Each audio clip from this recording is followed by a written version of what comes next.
Good afternoon to all our listeners and viewers of the NDC Heartbeat podcast. We're happy to have all of you on this beautiful Sunday afternoon. Those who are listening on radio via WeFM, Vibes FM, Spice Capital Radio, Talk Grenada. We have 100.5 FM out of Grenville. And of course, we have Ride Along out of Brooklyn, New York. And indeed, the NDC Facebook platform and YouTube. So we welcome all of you to another Heartbeat episode. This afternoon, we have the pleasure of joining the Honorable Dennis Cornwall, and I would ask him to introduce himself shortly. He is the Minister of Finance, but I would allow him to certainly, not allow him, but invite him to give a full exposé of his portfolio before we commence the discussion, which we'll have this afternoon, which centers around the recent Supplementary Appropriation Bill, which was passed recently in Parliament. And we'll be chatting about his constituency and other matters. Attention, NDC women, this is your moment. Join us for a powerful gathering with our leader, Prime Minister Deacon Mitchell, on Sunday, 15th of September, 2024 at 3:30 p.m. The NDC Women's Arm will be hosting a general meeting at the Grenville Secondary School. This is your chance to connect, engage, and shape the future of Grenada, Carriacou, and Petit Martinique. All NDC women are welcome. Let your voice be heard. Mark your calendars and be part of the movement for progress and unity. For more information, call +1 473 449 5872. Don't miss out. See you there.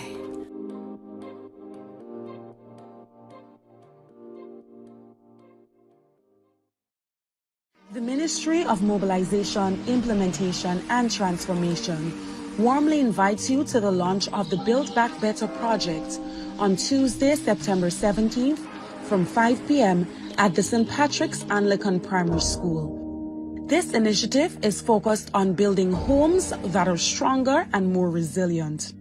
Designed specific to withstand hurricanes and other extreme weather conditions, ensuring a safer future for our communities.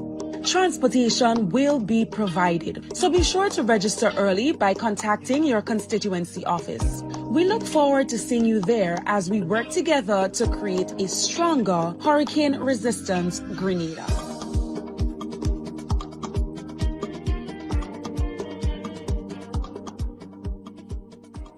Let me therefore extend a very warm welcome to the representative for St. Patrick East, the Honorable Dennis Cornwall. Welcome to Heartbeat once again. Thank you, Terry, and it's a pleasure always to be on the NDC Heartbeat. Again, I have been on two programs earlier on. I think it was the Bob Report as well as GBN To The Point. And I have talked extensively about the supplemental budget that was passed last week in Parliament, by both houses. And so we have now the authorization or approval so that we can start spending the monies that we have allocated for those programs under the supplemental estimate. Let me just go back a bit and basically try and introduce myself as the Minister for Finance, as well as the Parliamentary representative for St. Patrick East. The reason why I'm saying that is because sometimes persons need to understand the portfolio of the various ministers and not try to confuse what are the roles and tasks.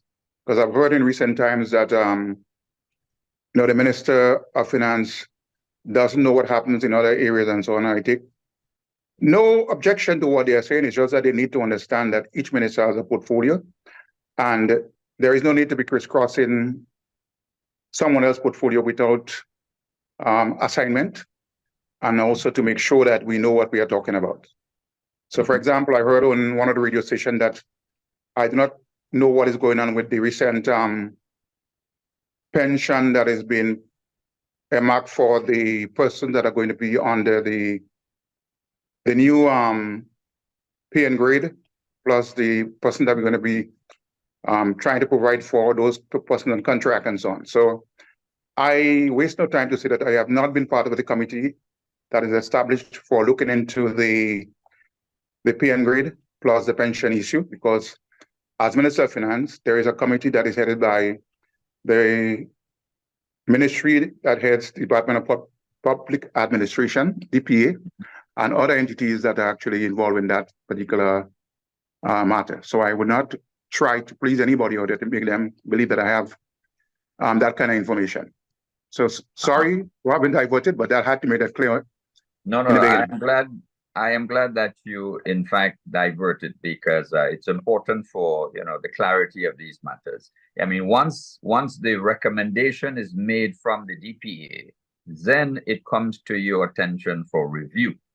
It gives you, therefore, that opportunity to now comment on it in more fine details after they have provided and supplied, their recommendations to you and indeed to the Cabinet of Grenada. Precisely. Great. So I want to just set that record straight up front. Wonderful indeed. Let's just go back a bit to the Supplementary Appropriation Bill of 2024.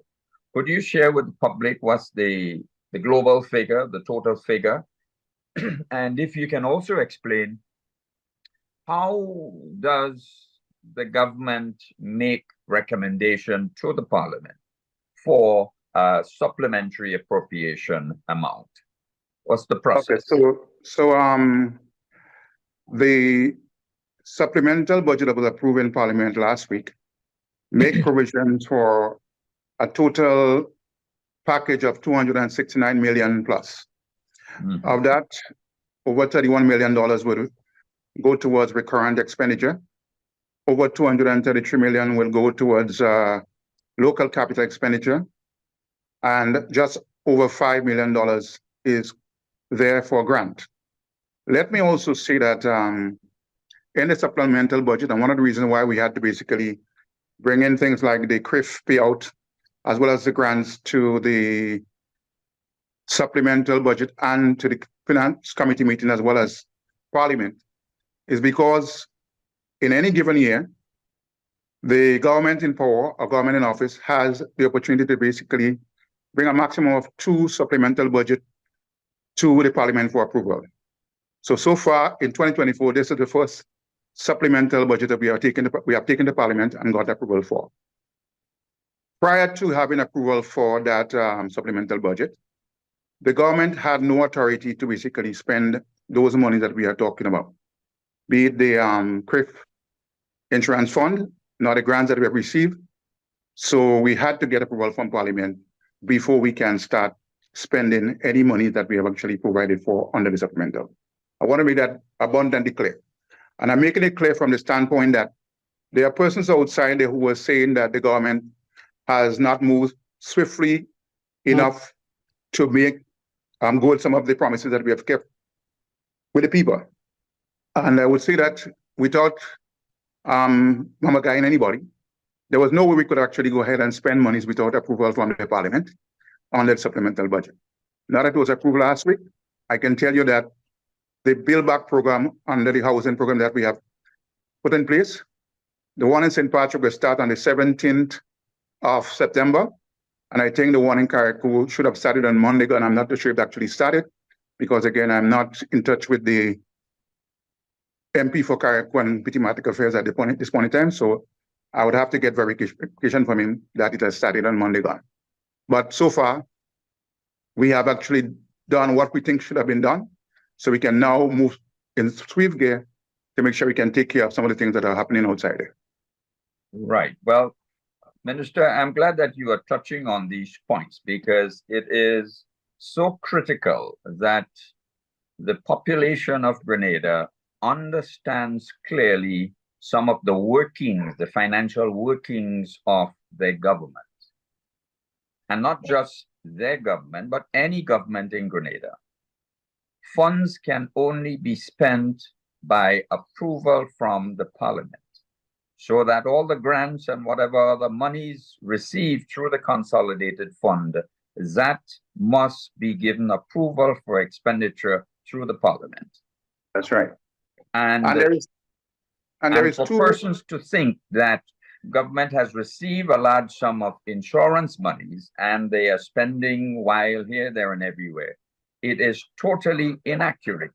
And I'm glad that you have cleared this, you know, because that's the reason why you have this supplementary appropriation bill passed in Parliament and a clear outline and breakdown of all the expenditures associated with the global figure of just over 269 million must be accounted for before spending can commence, and it must be approved. So thanks for that clarification, but you were making a point.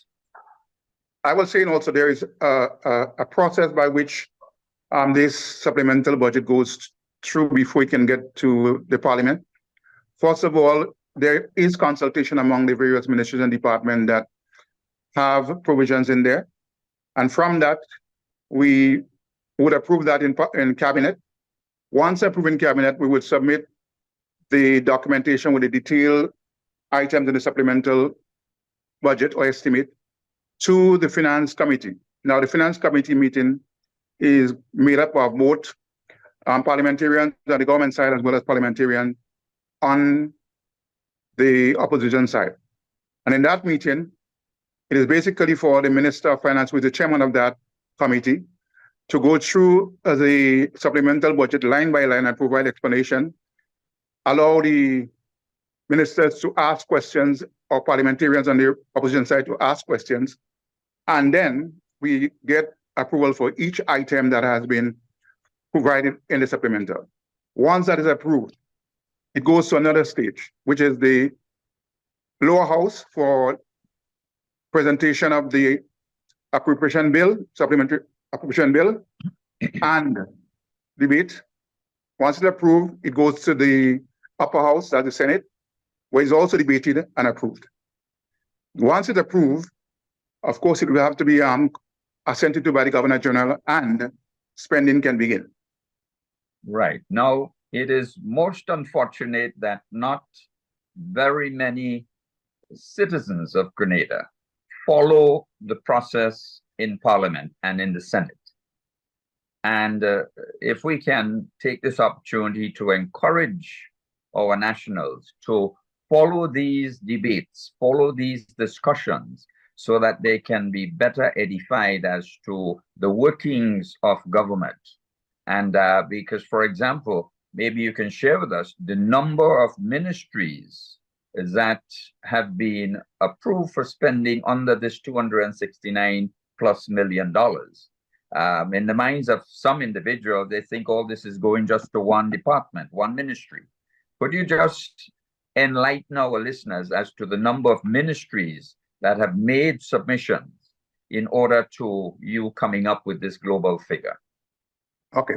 So, Terry, the government system has vote 1 to vote 64. Vote 1 is Governor General up to 64, which is basically the Ministry of Agriculture, Lands, Marine Resources, and so on. Now, in this supplemental budget, it does not necessarily mean that every vote would have a provision in there for expenditure under the supplemental budget. Right. So in this particular case, we began with the Prime Minister's ministry, and then we move on to all the other major ministries therein. So for example, there are votes in there like 22 or vote 21, which is contributions, and vote 22, I think it's debt and so on. We have not had any provision under there for the supplemental budget. But you would have had provision on the Ministry of Implementation and Transformation, that's MIT. Right. You would have on the Ministry of Agriculture, you would have Education, you would have Ministry of Climate Resilience, you would have on the Ministry of Education, and it goes on and on. But it does not necessarily mean that every vote in the government system will have a provision in there for supplemental budget if there is no need for. Right. Because, for example, the Ministry of Education would certainly attract a sizable amount considering the damages sustained to schools in Carriacou and other needs.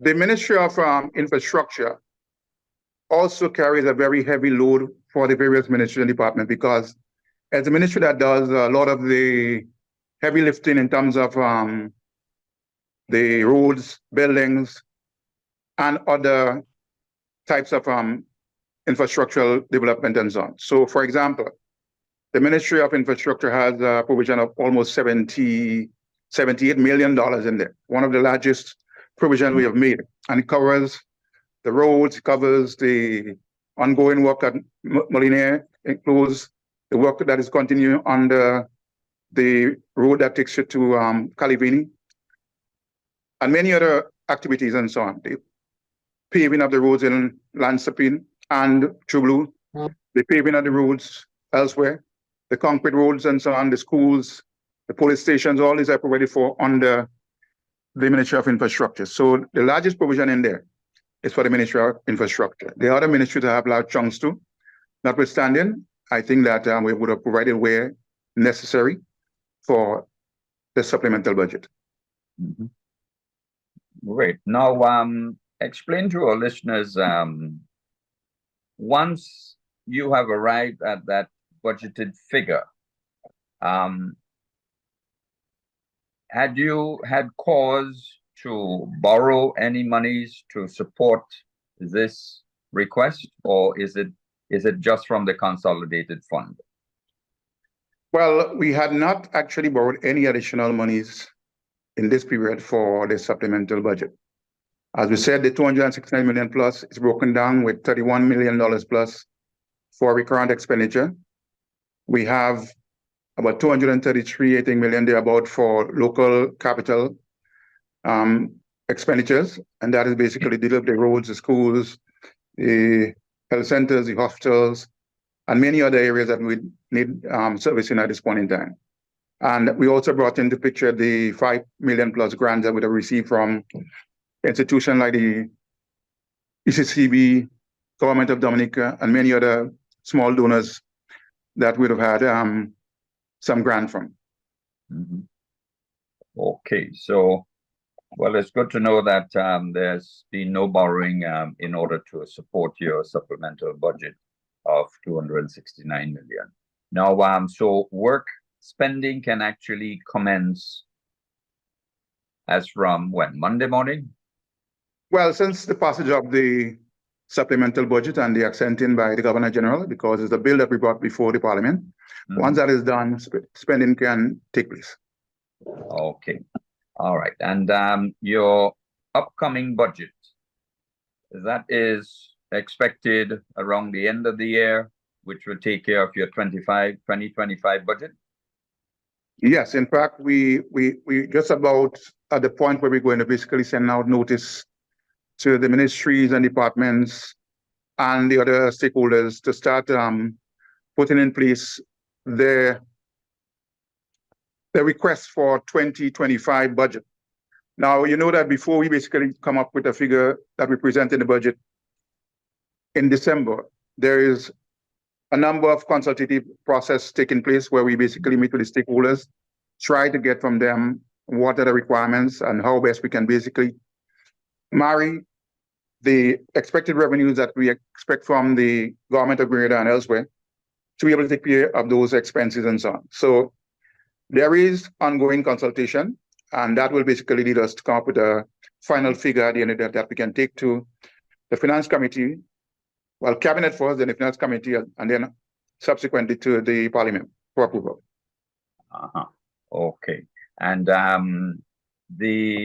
the Accounts Committee, which involves members of the opposition, what is the relationship there, and how do they go about now informing, let's say, their support base with respect to budgetary matters?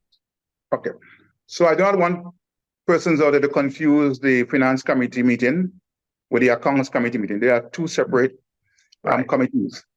The Accounts Committee meeting basically would sit and review the audited financial statements of government at the end of every year.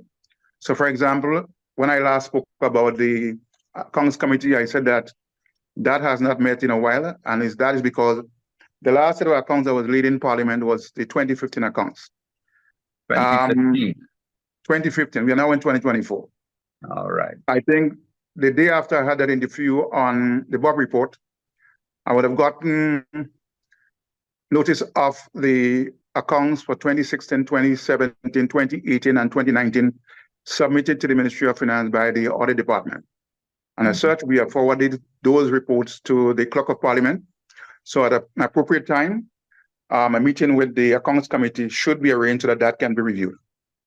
Mm-hmm. All right. The point I'm trying really to bring home to the listening audience is that the opposition and government sits and understand and debate, discuss, etc., matters regarding finances of the country. And sometimes I wonder why there is misinformation being shared regarding such matters. Could you throw some light on that? Well, I think what ought to be done or carried home to the people outside is this. There is opportunity for both sides of the house, the opposition as well as the government side, to meet, debate, agree, disagree on certain matters that are brought before the house. Now, one of the reasons why, for example, there is always a vote on these matters, whether or not government has the majority persons in the house, is to allow everybody to make a contribution one way or the other and so on. As you rightly said, there sometimes have misinformation going out there in the public. Take, for example, in the most recent supplemental budget that went out. Even after we would have approved the supplemental in the Finance Committee meeting, and then subsequently the papers would have circulated to all the parliamentarians that sit in the House. Yet on the very Friday night, you had persons on podcasts and radio stations debating the same document that was not submitted to them in the first case, only the parliamentarians that had them. So it appears to me that somebody, I don't know who did it, went about and circulated the document to the podcasters and the radio stations and allowed them to basically make their misjudgment or miscalculation or assumption on what these things were, without allowing Parliament to sit down and discuss this matter, bring home the rationale for all these things and so on. So to me, if it's allowed by Parliament to that go out, because it becomes a public document once it's approved, it's fine with me. But I think it should not be debated prior to the House meeting and debate that. That's my position on it. No, well, I am sure that there are policy regulations governing that situation. If you are presenting a budget and it has not yet been, debated by both sides, the public should not, be casting aspersions on it. Precisely. After the debate, that's fine. Not a problem. It's now a public document. But That's right. Prior to, it kind of compromises the integrity of the document. Oh yeah, it misleads a lot of people because again, if you were given a notion or explanation that this provision is made because of this, and the reality is that information was provided for something else, you cause so much confusion out there that I don't know how we begin or end to basically try and clarify some of these things, And I believe that we are all responsible parliamentarians that need to be responsible for what we do when they come. Yep, absolutely so indeed. Okay, so before we move on from the supplementary appropriation bill discussion, is there anything else you wish to add on it before we move on? Yes, I just want to say that, I want to quell the fears of some of the persons out there who felt that government is sitting on the monies that we have received and not spending them. I want to make sure that it's clear that the government of the day cannot spend anything unless it's approved by the Parliament of Grenada. And once that is understood, then we can continue talking about the time that has elapsed thus far and what has happened so far on the ground in terms of rebuilding, reconstructing, and to basically take care of the farmers' needs outside there. Mm-hmm. All right. Was there any opportunity to get this bill any sooner to Parliament for approval? No. Unless unless they expected us to sit during the night. But even before we are able to sit, we have to basically put the document together, discuss it among the ministries and department, take it to cabinet for approval, take it to the finance committee, and then take it to the both houses of parliament before it's approved. So the time frame that has elapsed thus far is practically just about 2 months since Hurricane Beryl has passed. And I would say the time frame that we have taken to do all of this is reasonable. To do otherwise, I mean, it asks us to work 24 hours around the clock. Well, not only that, it's almost like shooting in the dark, because with the assessments in Carriacou and Petite Martinique, work has to be done in order to assess the financial needs of Carriacou and Petite Martinique, plus the damages which occurred in the north. So, and remember, Terry, that before we basically put plans in place to actually cater for rebuilding and rehabilitating, we had 2 sets of investigation on the ground. We had a rapid assessment that was done to give us a kind of overall figure. But then we had to put persons on the ground to go house to house, farms after farms, to make sure we get the data correct. Because without that data, you'll be shooting in the dark as far as I'm concerned. Absolutely. But notwithstanding that aspect of it, immediately soon after the hurricane occurred, spending from the approved 2024 budget took place in order to meet emergency needs in Carriacou, Petite Martinique, and the north of the island. That's right. And in every budget that we do, there is something called a contingency fund, which is about 2% of the overall revenue that we expect to collect. In the last budget, which is 2024, we had a provision of $18.6 million that was provided there. And as soon as Beryl passed, we basically try and distribute that monies to the various ministries and departments that need it to allow for expenditure to take place. So, for example, I think the Ministry of Infrastructure would have gotten about some $3 million. Agriculture would have gotten, the portion, Ministry of Finance got $1 million, and so on. But that was provided for under the 2024 budget. In the supplemental, we had to go back and replace that contingency fund, which is $18.6 million, to allow us, just in case we have another disaster pending, we can at least have some monies to deal with that situation. A question that comes up from time to time, folks would comment, in a time of disaster, why does the Ministry of Finance need additional money? Well, let me try and explain it that way. In December of 2023, we sat in Parliament and we approved a budget, right, over $1 billion plus. And under that budget, we had several programs to do certain things throughout the year. Things were going as per the budget, and then came Beryl. So certain things that we have had programmed for the 2024 budget, we'd have to actually readjust them, abandon those things, and try to basically see if we can deal with the task at hand, the immediate task at hand. How do you basically rebuild after Beryl, right? So sometimes you could make the best budget you have in mind, and somewhere along the line something happens. You have to basically go back to the drawing board and recalculate and readjust to meet the needs that has arisen in the current time. And so there's nothing wrong with that as far as I'm concerned. Every budget, not this only budget, every budget will have to go through a similar process. Once there's a disruption, a disaster, something that basically causes you to move away from what you had budgeted and done, there is provisions in the budget system that allows you to make those changes. So there is nothing wrong. And I've heard people say, oh, they have to go through a supplemental budget. There is absolutely nothing wrong in having 2 supplemental budgets in any given fiscal year. Well, the law allows you to have a maximum of 2. Yes. Right. And it is no different to a family who has created a budget for the year, and something may have occurred, maybe some storm, and they lost part of the roof. So they have to now repair this urgent matter. and therefore other items that were budgeted for will naturally suffer. It is no different. Right. No different.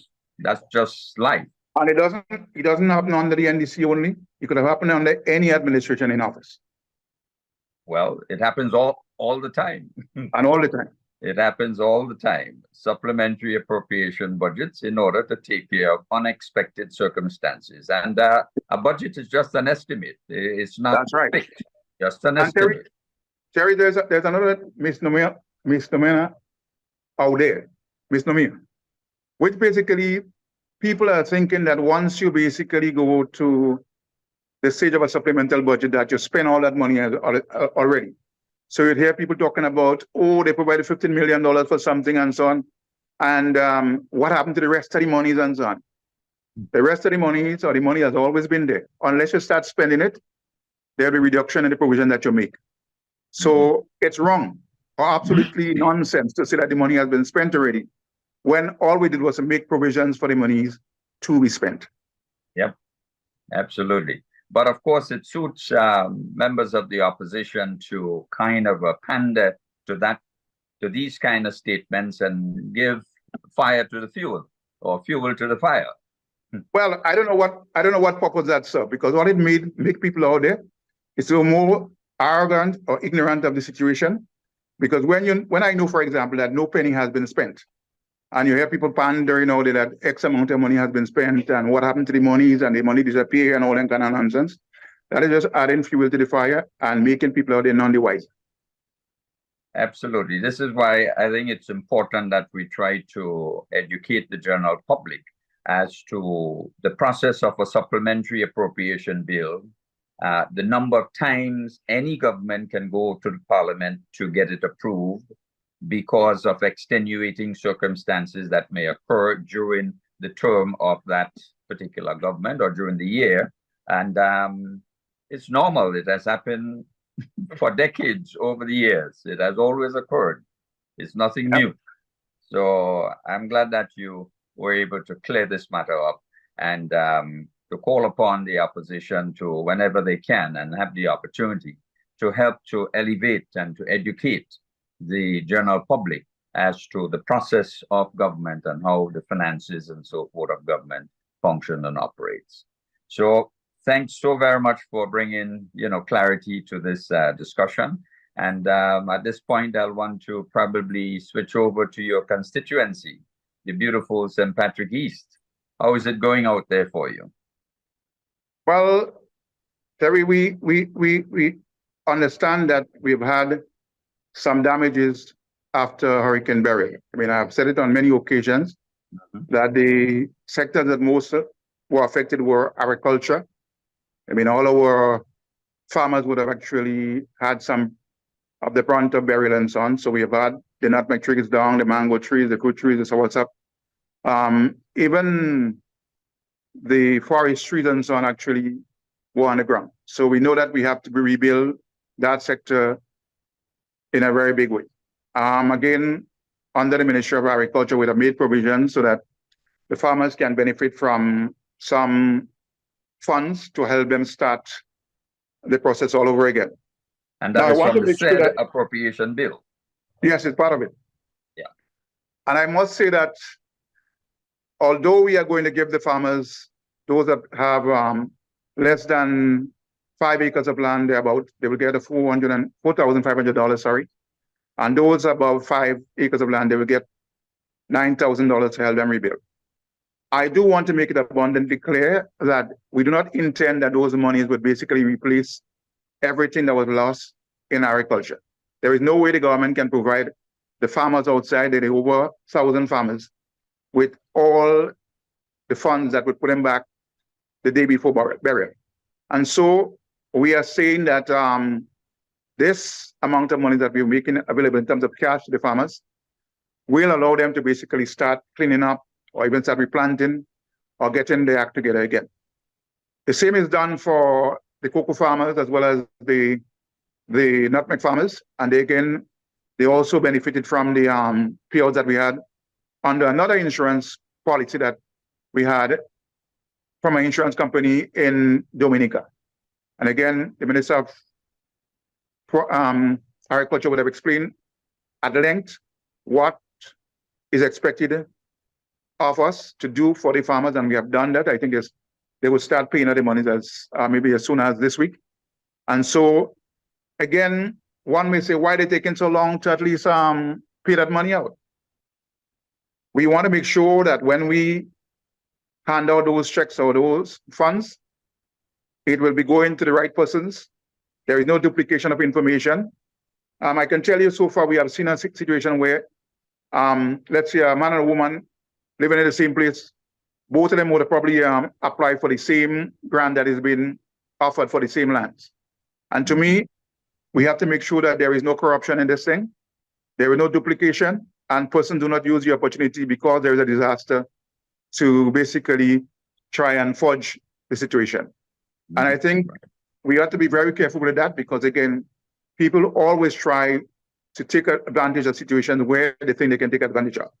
And I'm saying that if we find those persons doing that, the law is in our hands to basically deal with those things.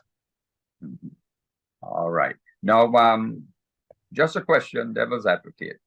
For persons who would receive the, let's say, $4,500, having acreage way under the, is it under 5 acres? 5 acres and under, 4,005. So Yes. even if you have a quarter acre, you still qualify for that 4,500. You have to be farming that land and show evidence that you are farming that land. Yes, of course. So because a guy that is planting potatoes or cabbage or lettuce and so on, may not need 5 acres of land to do that. Right. But he can be considered a farmer. A guy who's doing, let's say, a chicken farm may not need all that land space either, because he might have a small operation in the backyard. That again probably would give him, the opportunity to claim for that. Right. Now, who makes the determination as to what value X farmer gets? Let's say they have just a quarter acre of land, but they're farming it extensively, maximizing its use. Who determines whether if that person gets the 4,500 or less, or maybe even more? So I know there are some controversy among the farming community or the persons out there in the community that the method of using acreage to basically determine who gets what may not be the best method used. But for example, if you have to use another method where you visit every farm and do an assessment and say, well, John should get more than Mary, that would have been a much more tardy and lengthy process. And that probably would have breeding into the system more confusion. So the decision by the Ministry of Agriculture after the consultation to come up with an acreage formula for this thing may have been the best thing they could have come up with to make sure that the timely payment can make itself in the sector. But again, as I said, I am not going to pronounce that one way is better than the other because, again, I am not the one who sat in those rooms and discussion or consultation and came up with that formula. All right. So this was, of course, the workings of the Ministry of Agriculture and its technical people. And the stakeholders. Yeah. Okay. We get involved in terms of making the provision for the funding so that it can be paid, as well as we ensure that there's systems in place to allow the monies to go to the right persons. Right. We have asked persons in the past to basically provide things like their contact numbers, acreage, all the information that we require to make sure that we have those farmers online. And we learned as we go by, there were farmers who don't even have a bank account. Wow. So we cannot speed up the system by transferring one set of monies to the bank and have the name or the list on it, because some persons don't have a bank account and those money would have definitely just come back to the ministry without claim on it. And so we have extended further that those persons who don't have a bank account can go to the agriculture center in the area, make sure the names are there so that provisions can be made for them. We also discouraged that, pay out cash, lots of cash like this, because again, you open up the gate for robberies and those kind of things, but at least the person can come there and they make an arrangement with the institution as to how best to get the money to them. Right. But we also saying to the farmers, the time has come that we cannot continue operating in the dark. We are moving forward digitally, and that most persons should try and have an account because agriculture is no longer a hobby. It has to be a business. And every businessman should at least have an account with the bank or the credit unions, wherever they are, to make sure that we can speed up the processes. Mm-hmm. Absolutely, so indeed. It's really, really critical indeed for several reasons. And now I know your ministry many a times is blamed for situations that you have absolutely no control over.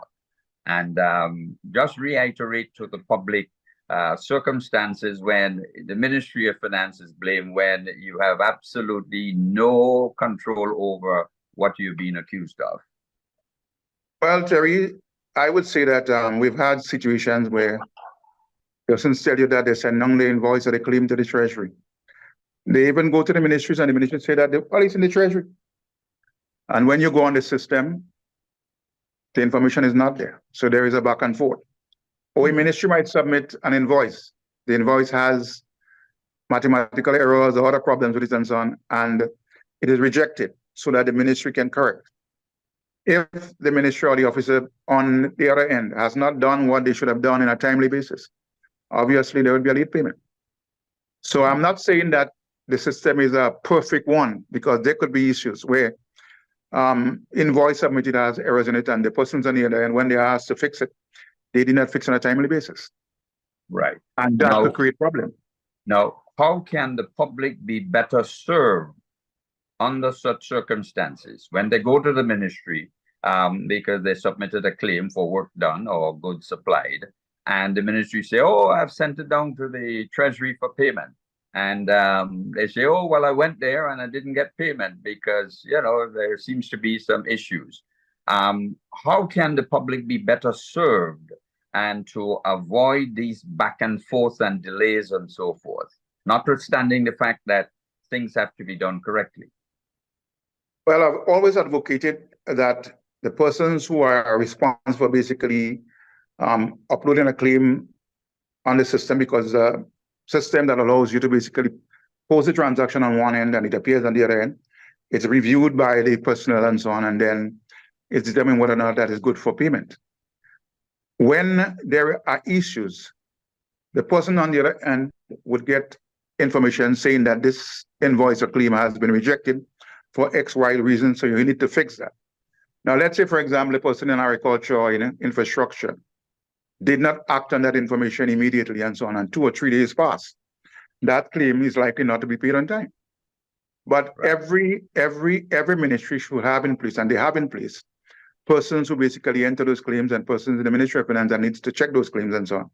So wherever there is a breakdown in the system, I think the public officer themselves would have to be the ones to make sure that things are in place. I'm not saying that the system is a perfect one, because I mean, we still have to enter things into the system, reviewed by another person and so on, reject by that person, or not reject, or pay. And these things could at least breed in sometimes difficulties, which has nothing to do with the Ministry of Finance. I mean, there are those who want to promote outside that, oh, the government is broke, they don't have monies and so on, that's why the claims are not paid on time. That has absolutely nothing to do with it. Absolutely. I've had a situation in recent times where, you know, the unions were saying that some teacher was not paid for 2-3 months and so on. And I tried to explain why a thing like that could happen. And I even tell them, in the days when I was a teacher, it took me 6 months to get my first salary. Because again, you have to submit all the information that the Ministry of Education requires. That information has to be processed, sent to the Department of Public Administration. It has to be sent to the Public Service Commission before you get approval to proceed, before that person gets paid. Now, I'm saying that the system has to be more efficient, be enhanced. And I think there have been a lot of work in trying to make sure that the systems that we have in place work seamlessly. But there still could be problems. So sometimes when there is a one-off kind of situation, rather than making molding into a mountain, try and basically get to the bottom of it and so on, and deal with it. But it's not supposed to be a case whereby, you know, the whole of government is getting paid late. I can tell you without even blinking that over 99% of salaries to government workers and other officers are done on a timely basis. Right. Now, with respect to just coming back to claims, and just to throw out a suggestion, do you think we can ever get to the point whereby when someone submits a claim for labor, goods and services, etc., when the ministry makes that submission to the Treasury, can we get to the point whereby the ministry sends out either an email notice to the person with the claim or a WhatsApp message? Your claim has been submitted to the Ministry of Finance for payment. And if the Ministry of Finance finds errors in that submission, they do likewise and respond to the sending ministry with a copy by email or WhatsApp to the person providing the service, stating your claim has been rejected for X, Y, Z. Do you think a policy like this could ever be generated or developed? Well, I believe there is still great need for better communication among ministries and departments. I believe that there are times that you need persons to be honest with themselves. Because if you send them a claim, let's say Thursday evening, and you tell the persons out there waiting for the pay that you submit it to the Treasury, there must be a time where the person on the Treasury end will have to basically review the documents and make sure that it is fit for payment. Now, if you didn't give them sufficient time, obviously there would be delays. And if you tell the person out there, well, I submit this thing to the Treasury and so on, so the Treasury has your information. It's no good that it comes on late. It's no good that we can just go ahead and pay without checking it.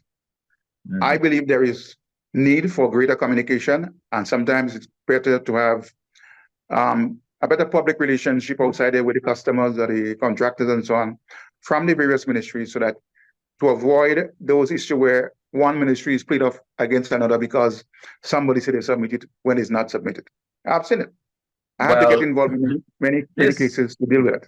You're absolutely correct, because this has happened several times where ministries say to providers, oh, I sent this 2 weeks ago to them. I don't understand. How come you don't get payment yet? I sent this 2-3 weeks ago. So my humble suggestion with respect to informing the claimant by WhatsApp or email that your claim has been submitted, and the ministry does the same.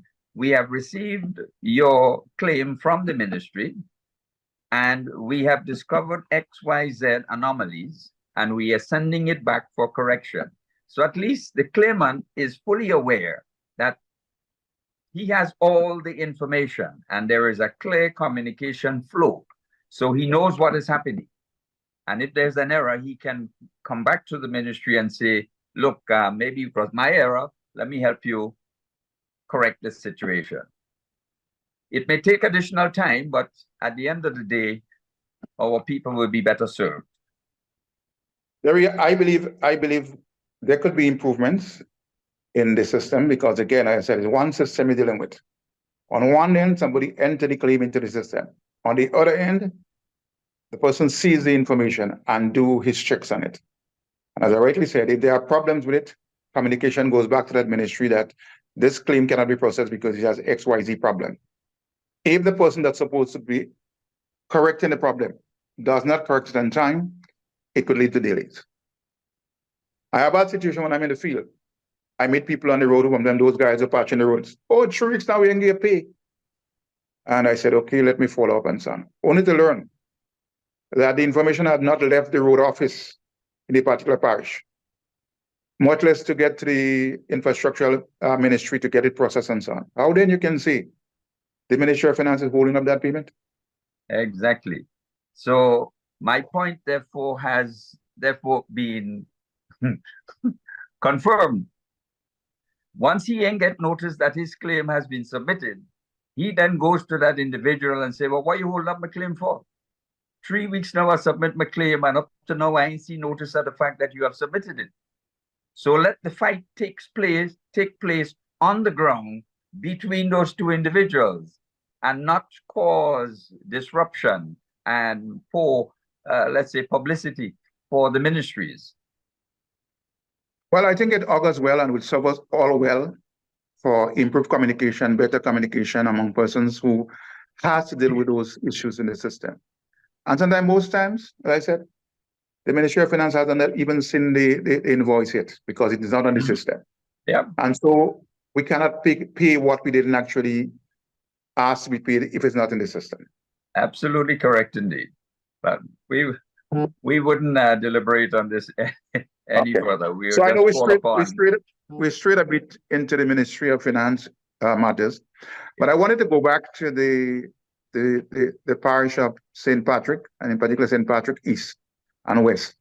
And I know a lot of persons out there would have been anticipating why government is taking so long to at least even start providing assistance if they need be for persons to rebuild or rehabilitate their houses and so on.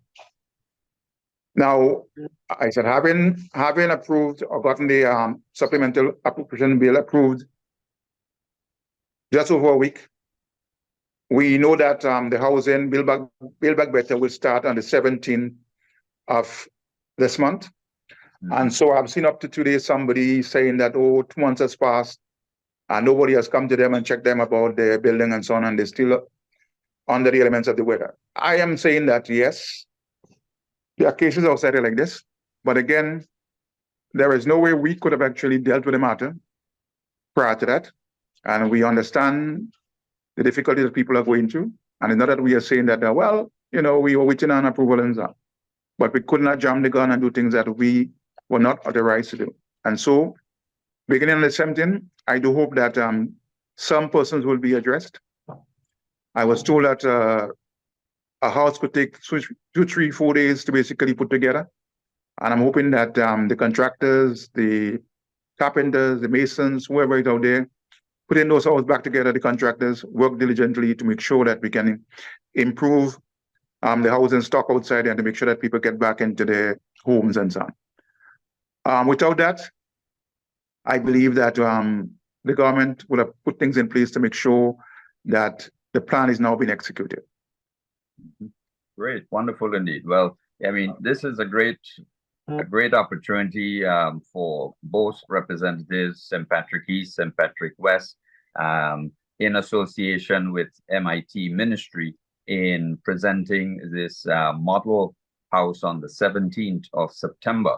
And we want to encourage folks, not just in the St. Patrick area, but throughout Grenada, to come to that event and to see for themselves the type of construction, etc. So this shows the unity and collaboration between the ministries and between parliamentarians in making this presentation come 17 September. Yes. I've also heard earlier today somebody was making the statement that St. Patrick, St. Mark's has been provided for in terms of housing, and nothing more has been said about Carriacou and Petit Martinique. That is so far from the truth, because again, provisions are made in the supplemental budget to look after clean up Carriacou, look after putting back government facilities in place, look after making sure the debris on Carriacou and Petit Martinique is shipped out, especially the galvanized and those metallic type of material out. In fact, I can tell you, if you pass on the carronage yesterday and today, you would see a barge on the carronage filled with galvanized. Those came from Carriacou, I think, and they were basically en route to another country, be it Trinidad and Tobago. So yes, we had to pick up the debris. We have had to get some of the galvanized out to the sea. We have had to place some of them in a temporary location like this playing fields, which people made a lot of noise about and so on, justifiably so or not, but they were not placed on a permanent basis. And we do hope that before long, Carriacou can also benefit from the funds that we have provided in the supplemental budget. So rest assured, Carriacou, there is provisions in there for solid waste management authority to make sure they clean up the place, for the planning department to make sure that people build according to the building codes and guidelines and so on. We expect people to do what they need to do to also make sure that they can put themselves back on track. Government alone cannot do everything.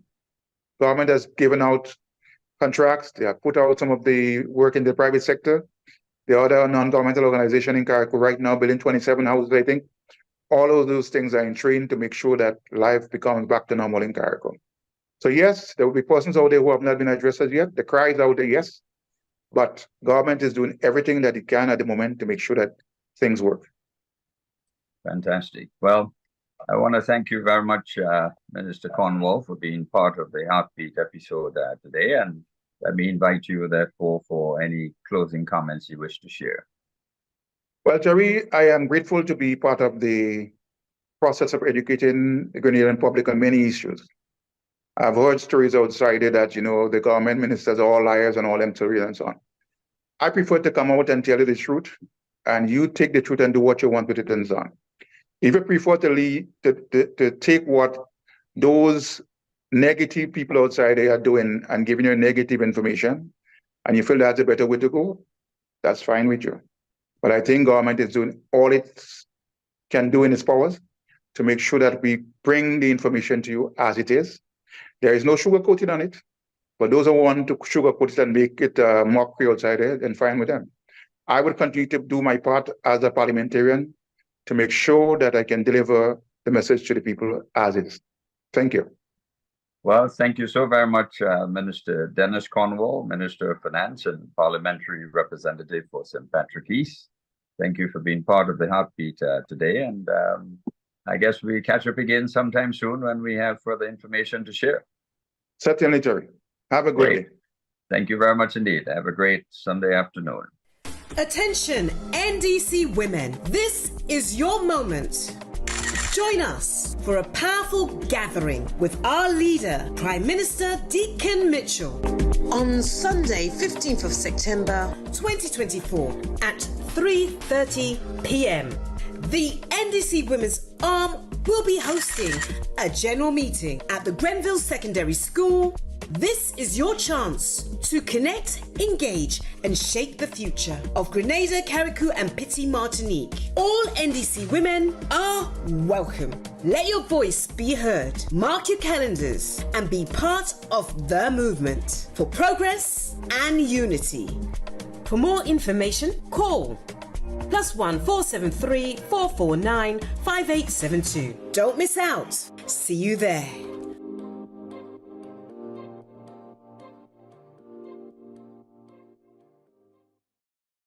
The Ministry of Mobilization, Implementation and Transformation warmly invites you to the launch of the Build Back Better project on Tuesday, September 17th from 5 p.m. at the St. Patrick's Anglican Primary School. This initiative is focused on building homes that are stronger and more resilient. Designed specific to withstand hurricanes and other extreme weather conditions, ensuring a safer future for our communities. Transportation will be provided, so be sure to register early by contacting your constituency office. We look forward to seeing you there as we work together to create a stronger, hurricane-resistant Grenada.